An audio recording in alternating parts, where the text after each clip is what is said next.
special moment here on Stateside Footy. We teased it at the top of the show. Joining us today, AFL superstar. In fact, we get to cheer the captain of the red and the white. Kirk joins us. Brett, thank you very, very much for joining us on Stateside Footy. Thanks, Bill, for having me. I've heard a lot about you, and I'm happy to be here on a sunny day in Boston. Well, thanks for joining us once again. It's a terrific day here for a game. We were expecting a little bit of rain, and also there was that championship parade across the river that we had to contend with too. There was a few people around. Few people, yeah. Boston Bruins Stanley Cup champions. They had the parade today. Yeah. How was the trip over from South Station? Yeah, it was fine. Yeah, good. There was a few people around. Obviously, ice hockey is a big thing in town, but it's a lot of crossover from ice hockey to Aussie Rules, I think. A little bit. Yeah. Speaking of journeys, obviously you're in the middle of what's being billed as Captain Kirk's Odyssey, yeah. And it's really a worldwide tour. You're the AFL ambassador. The International Cup's coming up in August. Yes. Tell us a little bit about this Odyssey, because it really is an interesting trip. I've been reading your tweets, yeah. And you've been to some, not just the United States and Canada, but Israel, Sri Lanka, exotic locales, but also locales where they can sometimes be global hotspots. Tell us a little bit about your journeys through there. Yeah, when I retired, I'd always wanted to go on an adventure with my family, and the AFL sought me out to work for them, and I sort of worked out a position that I was an International Cup ambassador, and once it all started, I really wanted to create some awareness about what footy's doing overseas.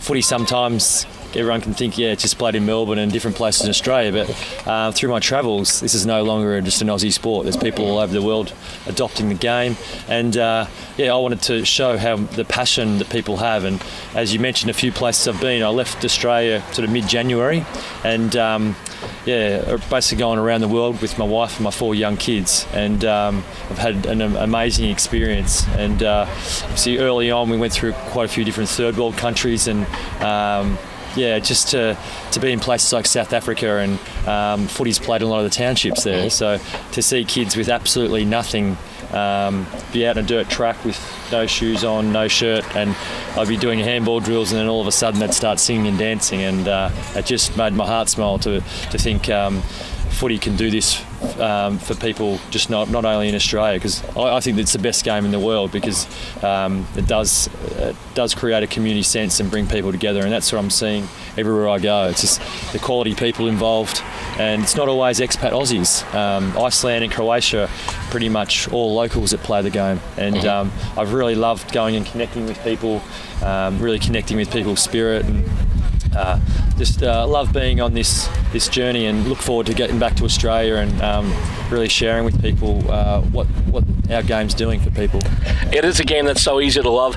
I became hooked watching late night reruns on ESPN when they started running it in the early 80s, so I've been a fan ever since then. But as far as the way it's carried on around the world, I mean, I'm seeing more and more posts coming up from different places. I know World Footy News has mentioned a lot. And really, what's shaping up this year for the International Cup, it sounds, it's got the makings of a terrific tournament. I can't wait to see games from there. Yeah, so it's going to be a week in Sydney and a week in Melbourne, and the last tournament was in 2008, where there was 15 countries for the males, and this year it's looking like there's going to be 21, and so up 6 countries, and then it's going to be the first year that there's going to have a women's competition. So there's going to be 6 teams competing from 6 different countries. So the US, Canada, Italy, Ireland, Papua New Guinea, and there's a multicultural Australian team playing. So it's, as I said, footy's a great game. It's very inclusive. It's not just for the elite or just very male dominated. It's for everyone, and I'm really looking forward to getting involved, because, as I said, everywhere I'm going, it's very much grassroots.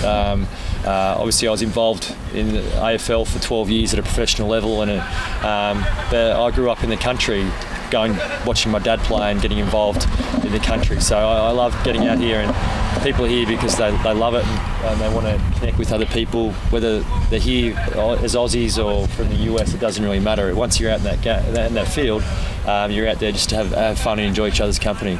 So what was the genesis of this tour? Is this something where you came to the AFL with an idea, or did they approach you?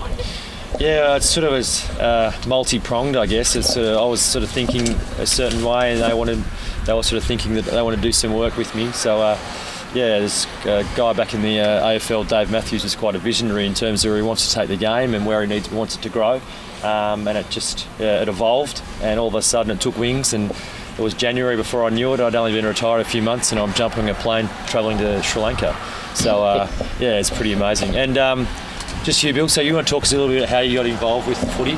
Yeah, started, as I mentioned, I was watching ESPN back in the early 80s, and from time to time you would have, on TV in the States, you'd have like the hour-long highlight show that they would put together, but it really hadn't been around for years. And this is really started about 2 years ago. I was late in the winter of 2009. I was searching on a website for Australian Rules Football American TV listings, and about 3 pages down, the search took me to the Boston Demons homepage, and I was stunned. I had no idea there was a league structure here or anyone here was playing footy, and so I decided right then and there, I was like, next year I want to get in touch with these guys, I want to cover these games, and that was the birth of Stateside Footy, and we've been going with it ever since.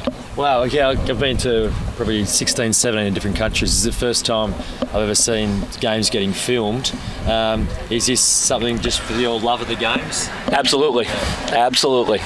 It's my way, too, of kind of a selfish purpose behind it, because if I can get more exposure, my mission is to get this game on as many people's radar as possible.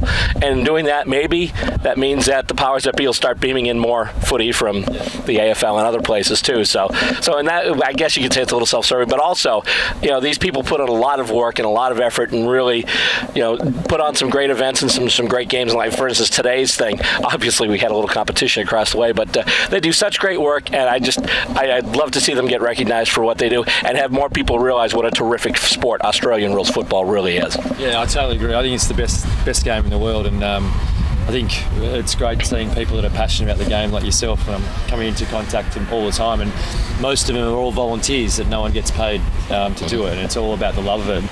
What is it that you love about the game? The fast pace of it, the excitement, much like in hockey where you have a bounce or something like that, just this little piece of rubber can just all of a sudden it does something and brings an entire crowd to its feet.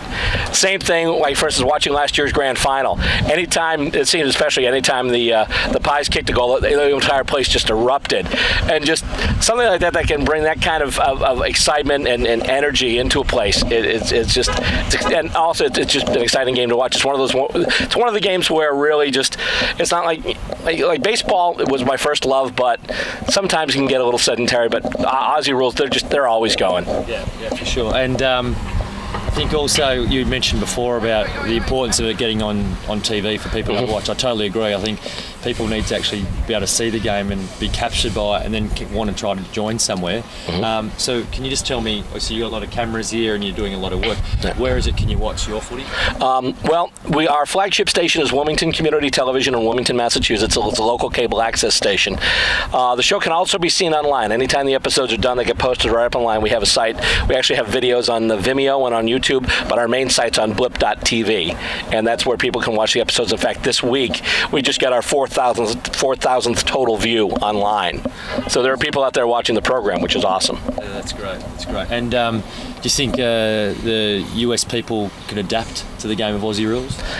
Absolutely. Just as far as the people that I've talked to, I've already made a few conversions just at the TV station where I work.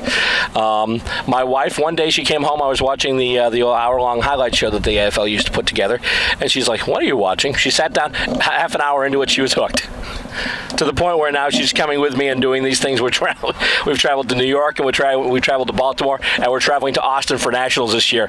And she's actually been behind a lot of it. I figured this year it's like, we'll do the home games, we won't do any road games. Then she's like, we could do New York, or we could do Baltimore. I'm like, okay, fine. Don't have to tell me twice. So she's really into it too, and it just shows how quickly people can really learn to accept the game and love the game and really follow it and get into it. Yeah, totally agree. You got anything else to me? Actually, just not to sound like a cheesy game show host, but we do have lovely parting gifts for you. Beautiful. And also for Haley and the kids. Okay, beautiful. Thanks so much, Bill. Thank you. Yeah, obviously we connected just recently on Twitter, and yes, we did. Yeah, and I read a little bit what you're doing and spoke to some people from the US. So I think it's wonderful what you're doing. It's your own time, and it's something you're passionate about. And as I said, it's just, I guess this is what I'm seeing all over the place. People like yourself, whether you're involved in administration, whether you're playing the game, whether you're umpiring. I think it's a great community sense that football brings, and I really pay homage to what you're up to. So thanks very much, Bill. Thank you, Brett. Ladies and gentlemen, the 241-game superstar, Brett Kirk, ex of the Sydney Swans. Quick question for you. Yes. How do you think your Swans will do against the Blues this round? Yeah, I think they must be playing about now, aren't they? I think the game must be nearly on. The Swans at the moment are playing some good footy. They have struggled against the top sort of 4 sides at the moment. So, it should be a good game. I was actually fortunate enough, I went back to Sydney about 6 weeks ago for 3 or 4 days. Very fortunate to be inducted into the Hall of Fame for the Swans. So I popped back in, watched the Friday night game against Carlton, and that night we just sort of seemed to lack a few sort of tall key defenders. Interesting. I think they're playing down in Melbourne. Haven't seen too many games. I've actually commentated 2 games on the road, Bill. One in Portugal and one in Italy, and it was in Italian and Portuguese. Wow. I'm not fluent in those languages, but I was translated. So I sat at the back of the box and watched the game as it was streamed through the TV, and I just commentated my special comments. Not that they were that special, but then translated. And it's fantastic that places like Portugal, I spent a few days in Lisbon, and they're trying to start footy there. So, it's as I said before, this is no longer an Australian game. I think there's over 30 countries in the world that are playing it, and the more people that can play it, I think the better. Well, great. My only command of the really Italian and Portuguese languages are lasagna and linguiça, so good on you for doing that. Brett Kirk, thank you very much for joining us on Stateside Footy. Cheers. Peace out.